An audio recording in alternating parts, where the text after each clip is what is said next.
আলো অধ্যায় থেকে প্রিভিয়াস ইয়ারে আসা কোশ্চেনটিতে কি বলেছে দেখো, বহু দূরাগত একগুচ্ছ সমান্তরাল আলোকরশ্মি একটি গোলীয় দর্পণে প্রধান অক্ষ বরাবর আপাতিত হলে প্রতিফলনের পর একটি বিন্দুতে মিলিত হয়। সেই বিন্দুটিকে বলে কি বলে সেটাকে আমাকে জানতে হবে। তাহলে এখানে গোলীয় দর্পণের কথা বলেছে। তাহলে আমরা জানি আমরা সাধারণত দুটো পার্ট পড়ে থাকি, দর্পণ আর লেন্স, দুটোর মধ্যে কনফিউশন হয়।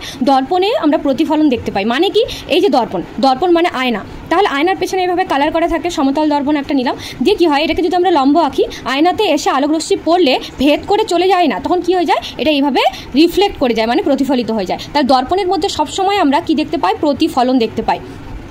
কিন্তু লেন্সের ক্ষেত্রে সেটা উত্তল লেন্স হোক বা অবতল লেন্স হোক, এটা উত্তল লেন্স বা অবতল লেন্স হোক, এই লেন্সের ক্ষেত্রে কী হয়, আলো যদি আসে তাহলে আলোটা এটা পার হয়ে চলে যায়, আলোটা পার হয়ে চলে যাবে। তাহলে এটাকে বলা হয় প্রতিসরণ, আলোর প্রতিসরণ। তাহলে আলোর প্রতিসরণ হয়। কিন্তু এখানে আমাদের দর্পণের কথা বলেছে, কি দর্পণ বলেছে, গোলীয় দর্পণ। গোলীয় দর্পণ মানে ঠিক কি, গোল কালারে, এইভাবে গোলীয় দর্পণ মানে গোল, এভাবে গোল একটা দর্পণ, আর মাঝখানে কি থাকে, কেন্দ্র।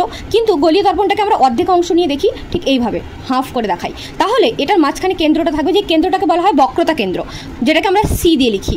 আর এটাকে এইভাবে বক্রতা কেন্দ্রের মধ্যে দিয়ে একটা অক্ষ আঁকলে এটাকে বলা হয় প্রধান অক্ষ, আর প্রধান অক্ষটা দর্পণের মধ্যে গিয়ে যেখানে পড়বে সেটাকে বলা হয় পি।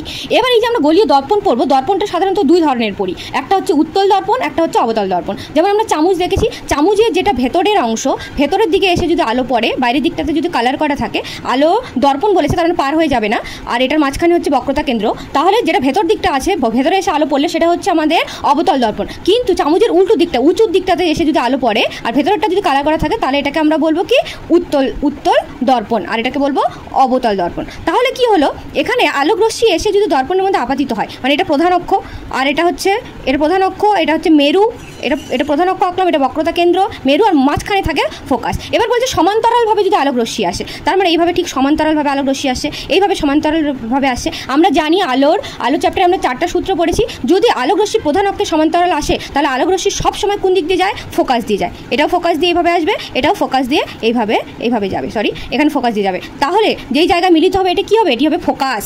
তাহলে যে বিন্দুতে মিলিত হবে সেটি হবে ফোকাস। উত্তল দর্পণের ক্ষেত্রেও তাই, এদিকে হবে বক্রতা কেন্দ্র, এইভাবে যদি আমরা একটা সি বক্রতা কেন্দ্র একটা প্রধান অক্ষ আঁকি, এখানে হবে ফোকাস। তাহলে আলোটা কি হবে, সমান্তরালভাবে আসছে, কোন দিক দিয়ে, আমরা জানি ফোকাস দিয়ে যাবে, কিন্তু এটার ক্ষেত্রে তো পার হয়ে চলে যেতে পারে না, যেহেতু দর্পণ, তার জন্য এদিক থেকে এসে এইদিকে রিফ্লেক্ট করে যাবে, এদিক থেকে এসে এইদিকে রিফ্লেক্ট করে যাবে। কিন্তু আমরা মনে করে নেব দর্পণের পেছনে কোথাও ফোকাসে গিয়ে মিলিত হচ্ছে, মনে করে নিব। তার জন্য মনে করে নিলে কি হয়, অসৎ বিম্ব আর এটা হচ্ছে সদ্বিম্ব। কিন্তু আমাদের জাস্ট জিজ্ঞাসা করেছে কোথায় মিলিত হবে, দুটোর ক্ষেত্রে ফোকাসে মিলিত হবে। তাহলে সঠিক উত্তর হয়ে যাবে অপশন সি।